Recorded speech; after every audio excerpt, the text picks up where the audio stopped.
Good morning, students. Let's start today's class on polynomials. In the previous class, we studied remainder theorem and solved questions on that, and we learned long division method also. Today we are going to study factor theorem. Basically, if you have understood the remainder theorem, the factor theorem is very easy to understand. Last time भी मैंने आपको बताया था कि suppose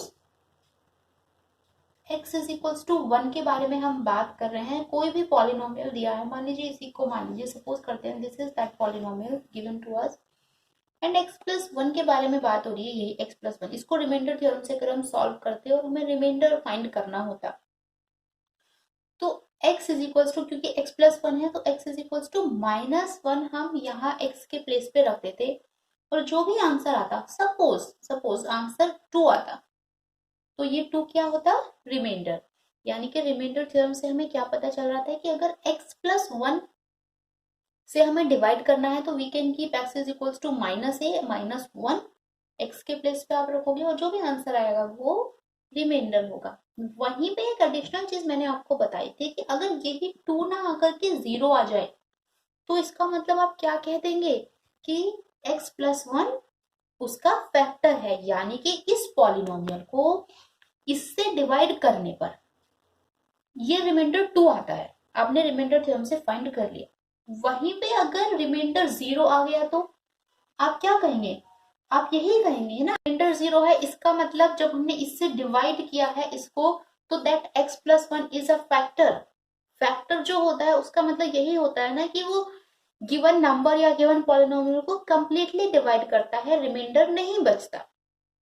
ठीक है, सी now. So now come back to the factor theorem. What it is saying that if px be a polynomial, to make you understand well I have written this question. मैं आपको इस क्वेश्चन के साथ relate करके बताती रहूंगी साथ साथ. If px be a polynomial of degree n is greater than or equal to 1. Suppose ये पॉलिनोमियल है, यहाँ बोला ना if px be any polynomial, वो ये पॉलिनोमियल है. यहाँ इसका डिग्री कितना है, I told you that degree is the highest power of variable and that is 3 here. यहाँ इन्होंने क्यों बोला है कि डिग्री 1 या 1 से ग्रेटर होना चाहिए. डिग्री 1 कब होता है, सपोज x प्लस 1 या फिर सिर्फ 2x या हम लिख सकते हैं 3y if polynomial is y. यहाँ पर डिग्री 1 है, डिग्री 1 से भी कम होने का मतलब है ये एनी कांस्टेंट नंबर. तो अब ये जो हम थ्योरम पढ़ रहे हैं ये तो हम इसके लिए तो हम बहुत इजीली हम डिवीजन जानते हैं ना, हमें ये इसकी जरूरत नहीं है. नंबर्स को डिवाइड करना, रिमाइंडर फाइंड करना वो एक बहुत ही बेसिक फंडा है जो आप ऑलरेडी जानते हो. तो हम यहाँ पे इन वाले क्वेश्चन के साथ डील कर रहे हैं जो थोड़ा सा डिफिकल्ट है इससे, इसलिए इन्होंने यहाँ पर बोला कि n must be greater than और equal to 1. What is n, degree. यानी कि कम से कम ऐसा तो पॉलिनोमियल हो या फिर डिग्री 1 से ज्यादा हो. ये वाले नंबर्स की फिलहाल हम बात नहीं कर रहे हैं क्योंकि ये डिवीजन से सॉल्व करना और इनका रिमाइंडर या फैक्टर फाइंड करना दिस इज वेरी इजी. ये प्राइमरी लेवल की बात है. Okay, now coming back to the theorem.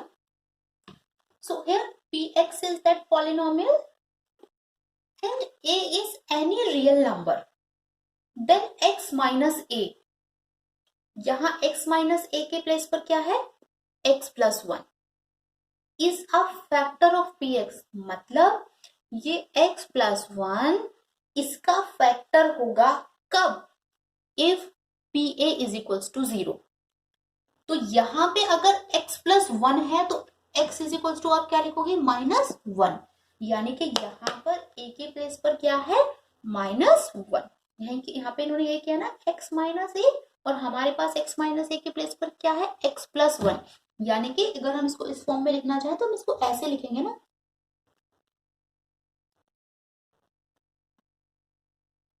लिखेंगे या नहीं आप बताइए. तभी तो x माइनस a वाला फॉर्मेट आ रहा है, तो x भी है माइनस भी और a के प्लेस पे क्या है अब माइनस. ठीक है, सो व्हाट इज ए -1। तो ये क्या कह रहे हैं कि अगर इस -1 को रखने पर इसका वैल्यू 0 आ जाता है, यानी कि पी ए का मतलब for this question p-1 becomes 0, तो दिस x माइनस ए या x+1 for this question is a factor of this polynomial. तो यही बात तो हमने आपको बताई थी। सिमिलरली इसका वाइस वर्सा कंडीशन भी कहता है कि अगर ये कह दिया जाए, मैं आपसे ये कह दूं कि ये इसका फैक्टर है, इस क्वेश्चन में कि डिटरमाइन, आपको पता करना है कि ये फैक्टर है या नहीं। Determine which polynomial has x+1 a factor. यहाँ पे बहुत सारे क्वेश्चंस दिए गए हैं, आप सब में ट्राई करेंगे और देखेंगे कि किसमें रिमाइंडर 0 आएगा, किसका ये फैक्टर है। ये x+1 इसका फैक्टर है भी, हो भी सकता है और नहीं भी हो सकता है, ये हमें चेक करना है। इस क्वेश्चन नंबर 1 में जो एक्सरसाइज का क्वेश्चन है आपका, उसमें बहुत सारे पार्ट्स गिवन है, आई थिंक 4 या 5 पार्ट्स गिवन है, और उसमें हमें बताना है कि कौन से वाले पार्ट का ये x+1 फैक्टर है और कौन सा नहीं है। वो अब हम सॉल्व करेंगे तब देखेंगे। सो सपोज यहाँ पे मैं ये कह दूं आपसे कि x+1 इसका फैक्टर है फॉर श्योर, तो हम यहाँ क्या बोले, if p a is equal to 0 then x minus a, इसका मतलब ये है कि 100% जब आप x-1 रखोगे तो वो 0 ही आए। समझ आया? दोनों कंडीशंस को ध्यान से समझिए। या तो x-a इज अ फैक्टर, अगर ये गिवन है कि ये फैक्टर है तो हमेशा ये 0 आएगा ही आएगा, और अगर ये इस तरह से रखने पे 0 आ रहा है तो ये भी अपने आप ही ऑब्वियस है कि इसका मतलब ये इसका फैक्टर है ही है। दोनों ही बातें हैं, दोनों बातें सेम है, और क्या है, वाइस वर्सा कंडीशन में भी दोनों ट्रू हैं, बस दोनों को अपोजिट कंडीशंस में लिखा गया है। क्लियर? अभी हम क्वेश्चन के साथ सॉल्व करना शुरू करेंगे तो it will be more easy for you to understand. Once again I am quickly revising this factor theorem.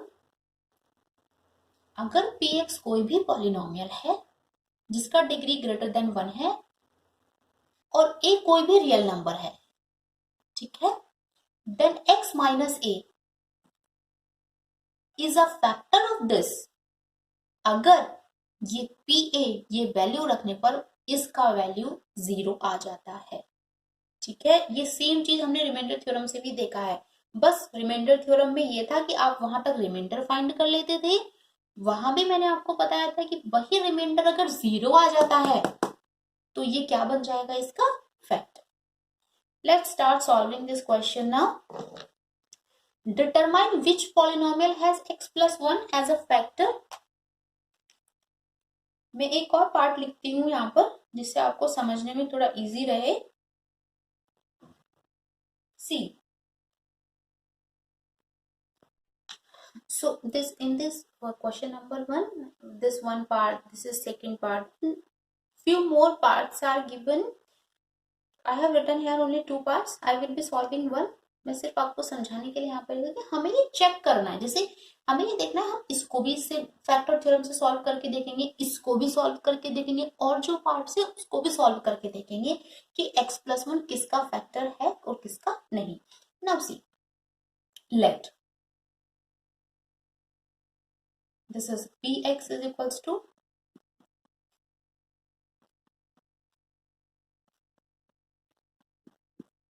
clear। Now to check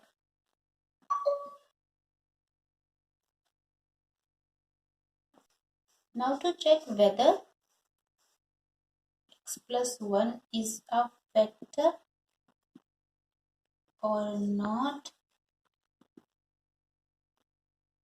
we find p a is equals to p -1। हमें P A find करना होता है, and यहाँ पर ए के place पर क्या है, -1। Now p -1 is equals to, x के प्लेस पे आप -1 रख रहे हैं ना,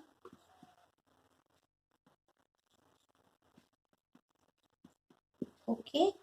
So this is -1, this is +1, this is -1, this is +1. So this is what? 0. Clearly x+1 is a factor of this.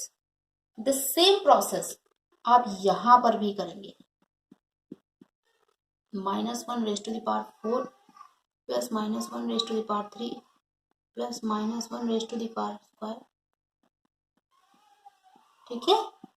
This is one minus one plus one minus one plus one, answer is one, not equals to zero. So this x plus 1 is factor of this part but not this. Clear? बाकी parts को भी आप इस तरह से solve करके देखेंगे.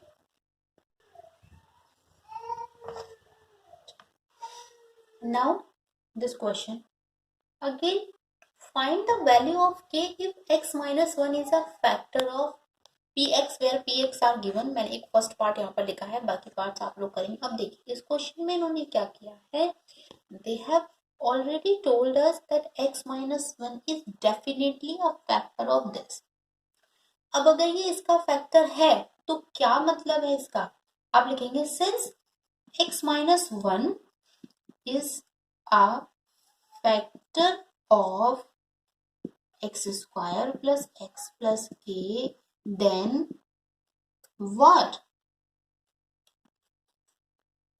P1 is equals to 0 because x minus 1 है तो a का वैल्यू कितना हुआ 1, x minus 1 है तो x is equals to 1, x plus 1 होता तो x is equals to minus 1, ठीक है. ऐसे आप इसको रिलेट कर सकते हैं. ये 0 होना चाहिए. अब रखते हैं P1 निकाल. P1 का मतलब 1 स्क्वायर प्लस 1 प्लस k. अब ये वैल्यू है कितना 0, 1 plus 1 plus k, this is 2 plus k is equals to 0, we can say k is equals to minus 2. Clear? करना वही है, सिर्फ हमें क्या है कि यहाँ पर हम वो पहले क्वेश्चन में हम पता कर रहे थे कि वो फैक्टर है या नहीं. इस क्वेश्चन में they have already given us कि ये फैक्टर है, तो हमने उस इंफॉर्मेशन को यूज कर लिया कि अगर ये फैक्टर है तो इसका मतलब यहाँ पर ये चीज 0 आने वाली है. 0 है तो हमने इसको इक्वेशन फॉर्म कर दिया और इस इक्वेशन से हमने ये का वैल्यू फाइंड कर लिया. That's it. Now let's see one more question, that is factorize. We will factorize it by splitting the middle term. Okay, how we will split it, इसको ऐसे ही रखना है. पहले हम इसे मिडल टर्म को स्प्लिट करना है, यानी कि इसके लिए आप क्या करेंगे, हमेशा इस नंबर को और इस नंबर को पहले आप मल्टीप्लाई करके देख लीजिए. Whatever number this is 12. आप इस 12 को इस तरीके से, इस नंबर को, इस मिडल वाली टर्म को 7 को इस तरह से स्प्लिट करना है. सपोज दो नंबर्स में a प्लस बी में, a एंड b में, कि जब उसको ऐड करें, क्योंकि यहाँ पर प्लस का साइन है, इसका भी ध्यान रखना है. अगर प्लस का साइन है तो यानी कि a प्लस बी करने पर 7 आ जाए. अगर यहाँ माइनस का साइन हो तो हम देखेंगे कि a माइनस बी करने पर 7 आ जाए. ठीक है, यहाँ प्लस का साइन है इसलिए a प्लस बी करने पर 7 आ जाए. और जब हम a और b को मल्टीप्लाई करें तो वो 12 हो जाए. ठीक है, सबसे पहले आपने एक्स स्क्वायर के कोफिशिएंट और इसको मल्टीप्लाई कर लिया 12. अब इन दोनों का कॉम्बिनेशन बनाना है, इस 7 और 12 का. किस तरीके से दो नंबर्स में स्प्लिट करना है, ये वाला साइन चेक कर लेंगे. प्लस है तो प्लस करने पर तो 7 आ जाए और मल्टीप्लाई करने पर 12 आ जाए. अगर यहाँ साइन माइनस है तो माइनस करने पर 7 आ जाए और मल्टीप्लाई करने पर सेम 12 आए. Now clearly here 4 and 3 are such numbers. If I write 4 plus 3 into x plus 1, बाकी हम सेम लिख रहे हैं, तो 4 plus 3 भी 7 होता है और 4 into 3 12 भी हो जाता है. तो our criteria is fulfilled. Okay, इसको आप क्या करोगे, 12x square minus 4x minus 3x plus 1. Clear, इन दोनों टर्म्स को एक साथ ले लेते हैं.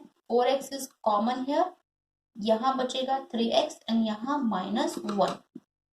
Here only minus 1 is common. I mean minus here हम 1 कॉमन ले रहे हैं, माइनस 1 कॉमन ले रहे हैं बिकॉज कॉमन कुछ है नहीं. क्योंकि माइनस हमने बाहर ले लिया है तो ये वाला टर्म प्लस हो जाएगा और ये प्लस वाला टर्म माइनस हो जाएगा. ठीक है, ऐसा हमने क्यों किया, हम यहाँ पर प्लस भी ले सकते थे बट प्लस लेने से क्या हो जाता है, ये माइनस 3x प्लस 1 हो जाता है और फिर ये दोनों अलग अलग हो जाते हैं. हमें ब्रैकेट में सेम क्वांटिटी करनी है. ठीक है, क्योंकि जब ब्रैकेट में क्वांटिटी सेम होगी तभी तो इस वाले टर्म में भी ब्रैकेट सेम, इस वाली टर्म में भी ब्रैकेट वाला क्वांटिटी सेम. तो हम पूरे इस ब्रैकेट वाले क्वांटिटी को कॉमन ले लेते हैं। अब अगर इसको कॉमन ले लिया हमने तो यहाँ क्या बचता है 4x और यहाँ तो हो गया factorization. Clear? That's all about splitting the middle term. Now see this number 2 and 3 you will multiply, that is 6 and here this is 7। तो आपको कैसे, और यहाँ पर प्लस लिखा हुआ है, ठीक है, तो आपको कॉम्बिनेशन बनाना है कि a प्लस बी करने, प्लस करने पर क्या है 6 और a b करने पर इंटू करने पर 7 आ जाए।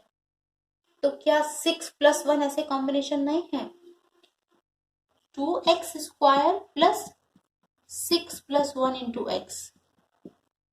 जब आप इन क्वेश्चंस को एक दो बार प्रैक्टिस कर लेंगे तो ये अपने आप ही आपके माइंड में बहुत इजीली आना शुरू हो जाएगा, ठीक है। जब आप 6 इंटू 1 करोगे तो 6 भी होगा और जब ऐड करोगे तो 7 भी हो रहा है। This is 6x plus x plus 3। From these two terms 2x is common and this is x plus, इसको मैं एक बार ओपन करके बता देती हूँ। आप इसको ऐसे लिख सकते हैं 2x इंटू एक्स और इसको क्या लिख सकते हैं 2 इंटू एक्स इंटू 3, है ना। अगर आपको किसी को ये कॉमन समझने में प्रॉब्लम हो रहा है तो this 2 is common and this 1x is common.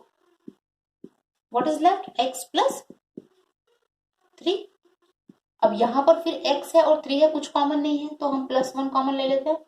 अब हमने यहाँ प्लस 1 क्यों लिया? क्योंकि एक तो है ही ऑलरेडी प्लस, पूरा प्लस में ही है, और दूसरी बात ये भी है कि ये ब्रैकेट की क्वांटिटी सेम हो रही है, हमें सेम करना है। x प्लस 3 कॉमन ले लिया तो 2x plus 1। That's all for today's class. Thank you.